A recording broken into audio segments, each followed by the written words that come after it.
Биыл Петропавлдағы орталық көшелердің бір қатары күрделі жөндеуден өткізілуде. Ал шеткері жатқан көшелер ұмыт қалуда дейді қалалықтар. Мәселен, Ойқала ықшам ауданындағы Ушев көшесінің тұрғындарына жедел медициналық көмек көлігі өте алмайды. Бұған қоса көшеде жарық шамдары да жоқ. Арна тілшісі Аманжол Нұртазин тұрғындармен кездесіп, мәселенің мән-жайымен танысты.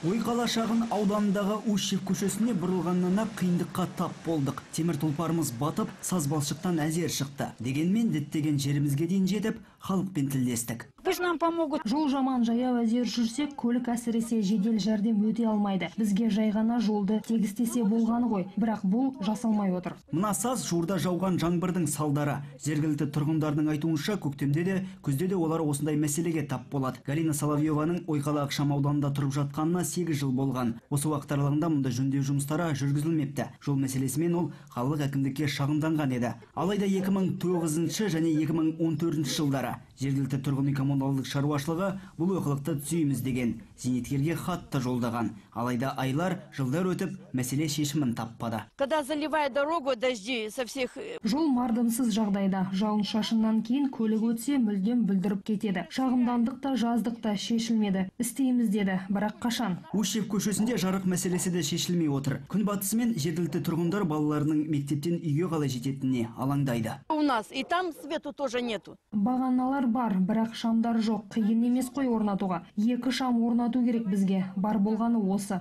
Ушев көшесіндегі жол мен жарық мәселесі де биыл шешілмейтін көрінеді. Қала әкімдігі мамандарының айтуынша, тіпті көше жолын тегістеуге техника жетпей отыр. На 2015 год биыл қала жолдарына қиыршық тас төсеуге бюджеттен 131 миллион теңге бөлінген болатын. 17 шақырымдық жолға ол төселді. Сондай-ақ 35 көшенің жолдары толықтай жөнделді. Дегенмен бұл мөлтек ауданда жұмыстар атқарылмады. Себебі жоспарда қарастырылмаған. Келер жылы Ушев көшесінің жолдарына қиыршық тас төселмек. для устройства сетей уличного освещения. Былтыр жоспарға сәйкес жергілікті бюджеттен шамдарды орнатуға қаражат бөлінген болатын. Биыл Ушев көшесіндегі шамдарға қаражат қарастырылмаған еді. Жоспар бойынша мәселе келер жылы шешімін табады. Аманжол Нұртазин, Дулат Мусафиров, Анатолий Белонок, Ақпарат.